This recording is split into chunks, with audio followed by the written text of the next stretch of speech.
And the last type of measurement we're interested in finding is a measure of variation. And the measures of variation that we've talked about in the past are standard deviation and variance. And so to illustrate this with an example,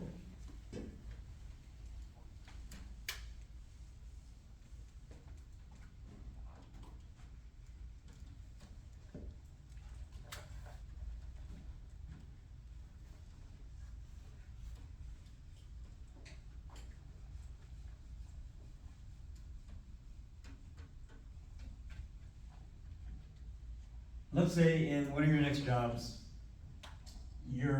let's say that you're head of quality control for an electronics company. And let's say that you're responsible for examining a certain device that has a specified input voltage. So let's say that the input voltage of this device, let's say the output voltage. So let's say that the output voltage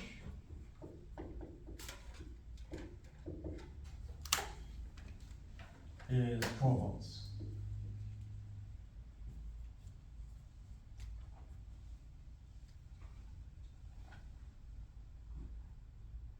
So even though that's the specified voltage for each device, that doesn't mean that every device will have that exact voltage. So let's say that you examine a sample of devices. Let's say N is 40.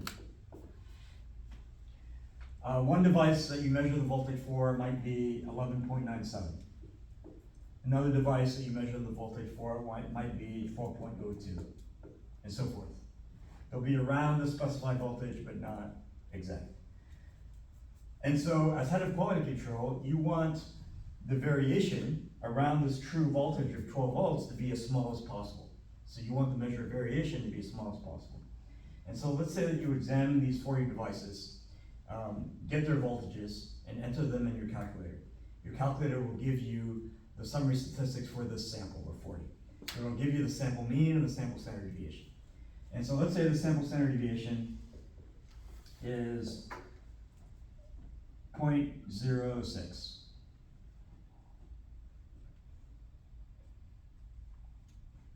So again, the meaning of this sample standard deviation is that the approximate average distance of each of these 40 voltages from the mean is going to be approximately 0.06. So the average distance of the mean of each of these numbers from the mean will be approximately 0.06. So that's pretty good. That signals a very small variation around the mean. But this is only for the sample of the 40 devices. What you're concerned with is the population from which these 40 devices were drawn, i.e. the factory. So you want to know in the entire factory, what's the standard deviation or variance for these devices. So again, we're trying to find a population number using a sample, just like before, but the number now represents a standard deviation or variance. It doesn't represent a proportion of success, or it doesn't represent a mean anymore. So this particular number that you're trying to estimate for the population will have its own formula to find the confidence interval. So the formula will end up being this.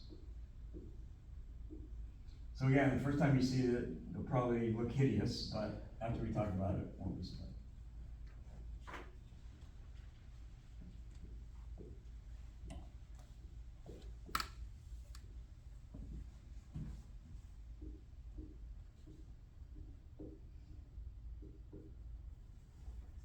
Okay,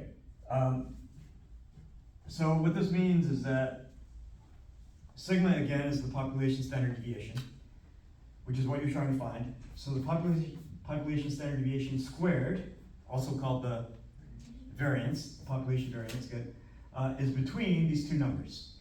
So it's greater than this number on the left, and it's less than this number on the right. So let's go ahead and fill in these numbers for this example.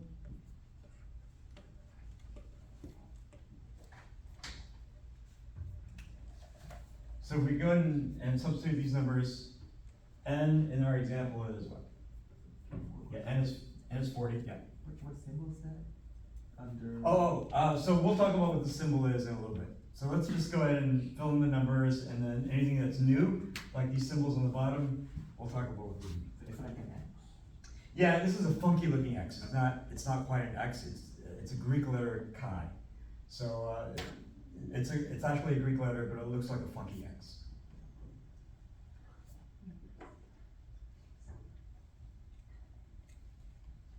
So let's go ahead and fill in any numbers we know first, and then we'll talk about the remaining numbers. So n minus 1 is what in this case? Yeah, it'll be 40 minus 1.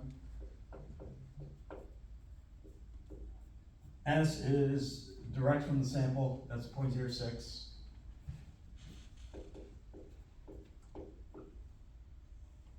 Okay, and then same thing on the other side.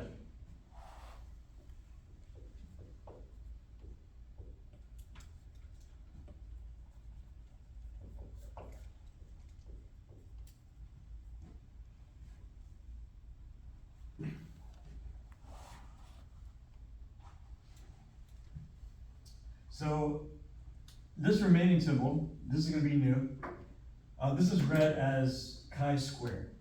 So this symbol is chi squared.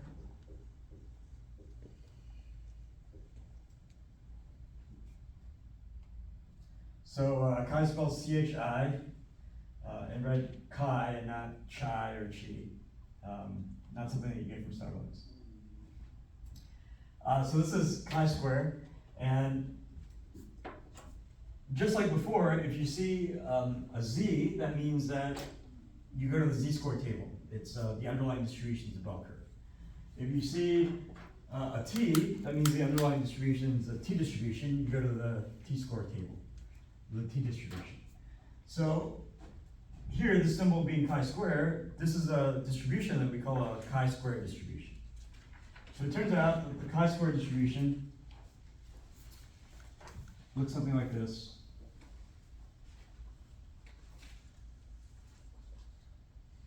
So this is the first time we've seen a lopsided distribution. The bell curve was symmetric, t-distribution is symmetric. So this is a lopsided distribution.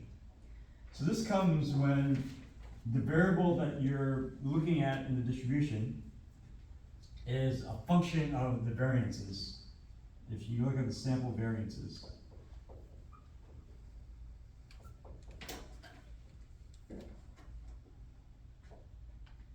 And then you apply a function to that, which means that you multiply, you do a little bit of arithmetic, multiply by some number, add some number to it. But the main thing is that you have a sample variance. So imagine if you were to take different samples, find what the variance is of that sample, meaning that you just enter those sample numbers in your calculator, and your calculator will give you the variance of the sample. And so let's say that you did that for different samples, found the variances of those samples, and you plotted the distribution. The distribution will look like this, which means that for sample variances that are small, you have a lot of representation. There's going to be a lot of samples that have small sample variances. And likewise, if the sample variance is large, you're going to have much fewer samples that have large sample variance. So this is all this is saying is that if you measure the variances of different samples, most samples will have small variance. And that's what this distribution reflects. And this is called the chi-square distribution.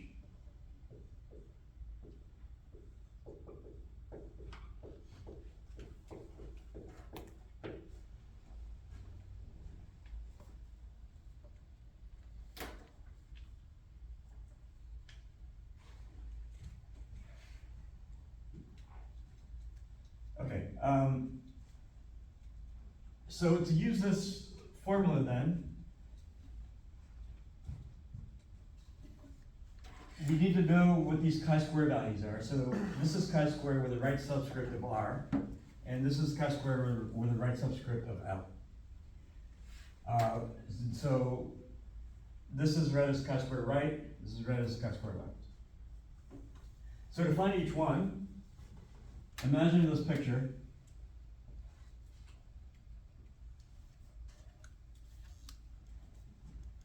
We said that the confidence level is typically given. So let's say that the confidence level is given as 95%. So again, visually, that confidence level pertains to the area in the middle of the distribution. So that's gonna be the confidence level of 95%. And that leaves out these two tails, these extreme areas here. But those extreme areas have these boundaries here that demarcate those tails. And these boundaries are called the chi-square values. So the left one is chi-square left, and the right one is chi-square right.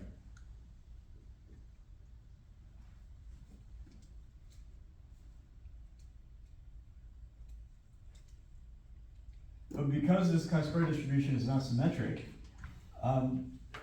each of these chi-square values will be different values. One won't just be the negative of the other, like we saw in the other distributions.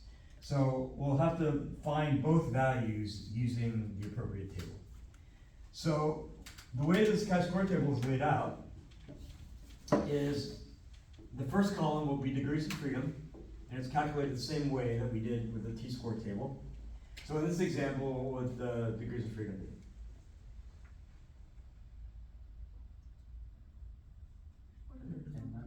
Yeah, it's still n-1, so it'll be the 40 minus 1, or 39, so we want to pick the closest one to 39, which ends up being 40, okay.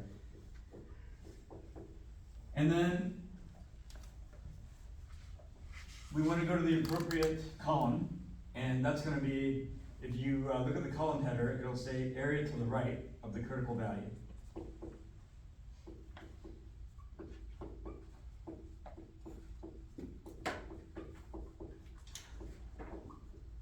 So the critical value is what you're trying to find. So these chi-square values, what you're trying to find, those are the critical values. So if we know the area to the right of those critical values, then we can find them. So for example, if we start with chi-square right, if we know the area to the right of this critical value we're trying to find, then we can find it. So what do you think the area, first of all, if the confidence level is 95%, that means this middle area in the distribution is 95%. So the two tails add up to what? 5%. So each tail individually is half of 5%, which is 2.5%. So each tail individually is 2.5%, or 0.025 each. So that means that this boundary you're trying to find, which is chi-square right, the area to the right of that is 2.5%. So then you would use the table to look up 0.025 and go to that column and intersect it with 40 degrees of freedom, and you'll get the first chi-square value we're trying to find, which is chi-square right. Didn't they all be different values? Yeah, they're going to be different values. So that's why we're going to use this table twice to find each value. So we're first going to find the first value, the way that we just did, by looking at the right area of 2.5% and going to the right degrees of freedom. And after we find this, we're going to find the other one using the same technique, but it'll be a different number.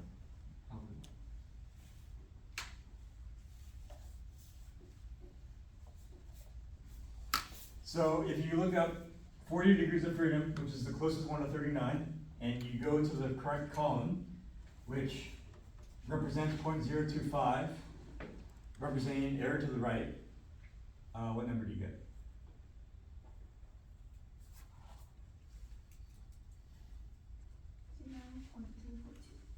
What is it? 59.342. 59.342. Okay, so that represents the first critical value, or the first chi-square value, which in this case is chi-square right. So chi-square right will now be known as 59.342.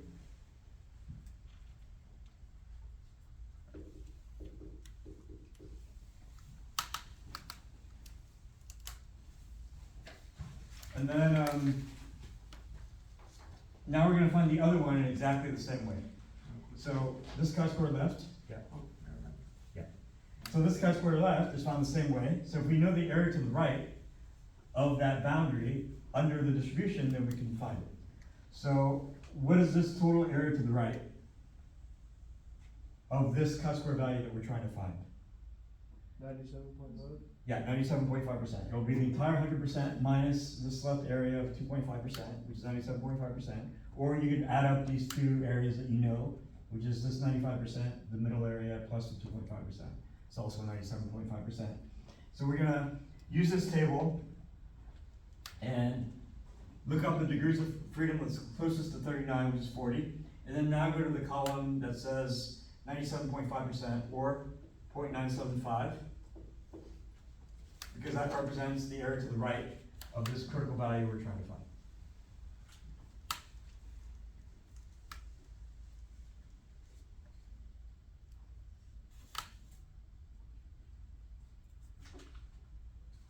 So what value do you get?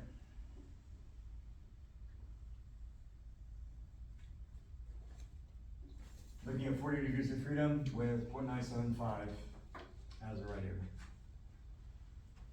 24.433. What is it? 24.433. 24.433. So that represents this chi-square left. So the left chi-square value that has a right area of 97.5%. That intersects this degrees of freedom to give a chi-square value of 24.433.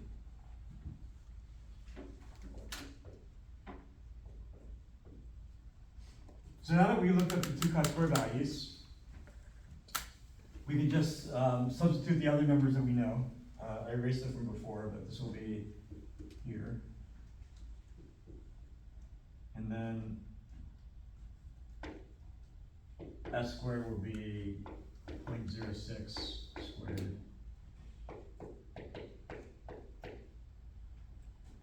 Okay, so now that we have the numbers, let's plug these in. And we're gonna get a left number, and we're gonna get a right number. So go ahead and plug this in and get both numbers.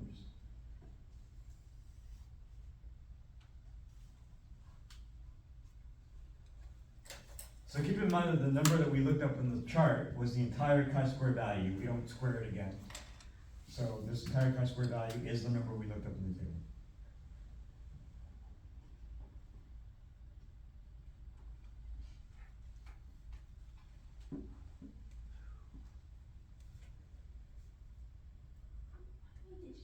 Let's do number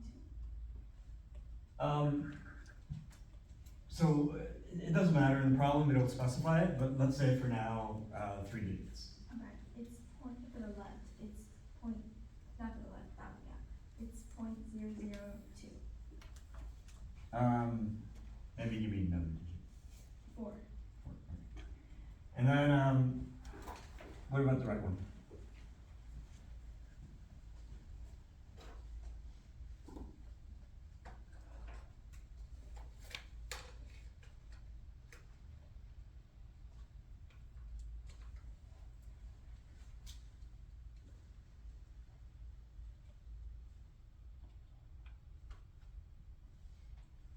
.0057. 0.0057. Okay, so using this formula represents a confidence interval that estimates the true population variance. So this means that the true population variance is between these two numbers 95% of the time, the 95% corresponding to the given confidence level.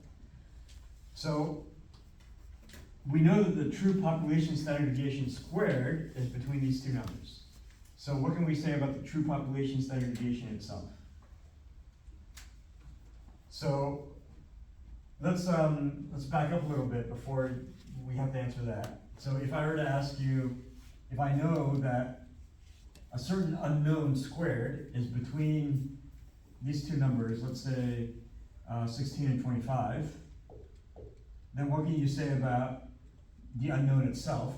If the unknown squared is between 16 and 25, then the unknown itself should be between what number? 4 and 5? Yeah, very good, 4 and 5. And the way we do that is we just take the square root across all sides of the inequality. So x itself will be between 4 and 5. So same thing here, if the standard deviation squared is between these two numbers, then the standard deviation itself should be between the square roots. So this will be the square root of 0.0024 on the left and the square root of the right number.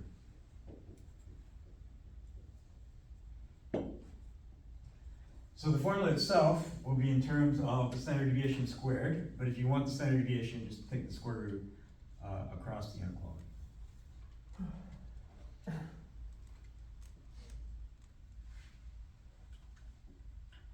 So then if you take the square root, then what do you get for each one?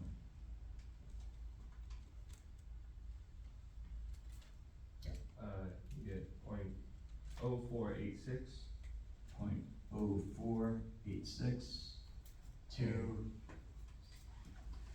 0.0758. okay, thank you. So what does this tell us? This tells us that if you take a sample of only 40 devices and look at the sample standard deviation of those 40 devices being 0.06, now you can estimate the true population standard deviation of all devices in the entire factory, not just these 40 devices. And the true standard deviation will be inside this interval somewhere between 0.0486 and 0.0758, and it'll be true 95% of the time. So the conclusion for this population, for this measurement representing a standard deviation, uses this new formula. Any questions?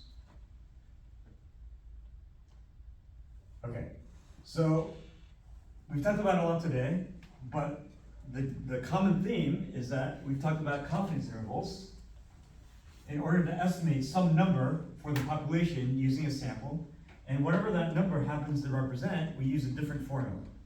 So if that number represents a population proportion of success, like a proportion of Americans that approves of the president, where approving the president is quote success, whatever it is we're keeping track of, then we would use this formula.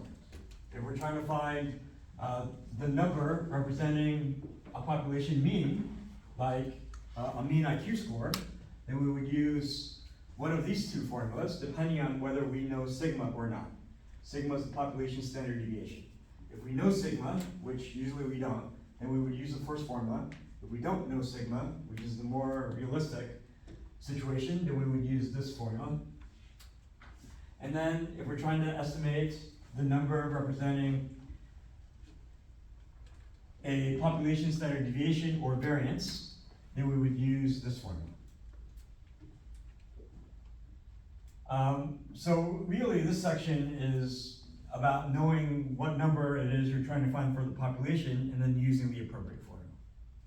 And you don't have to memorize any of these formulas, you'll have access to these formulas on formula sheets. Any questions?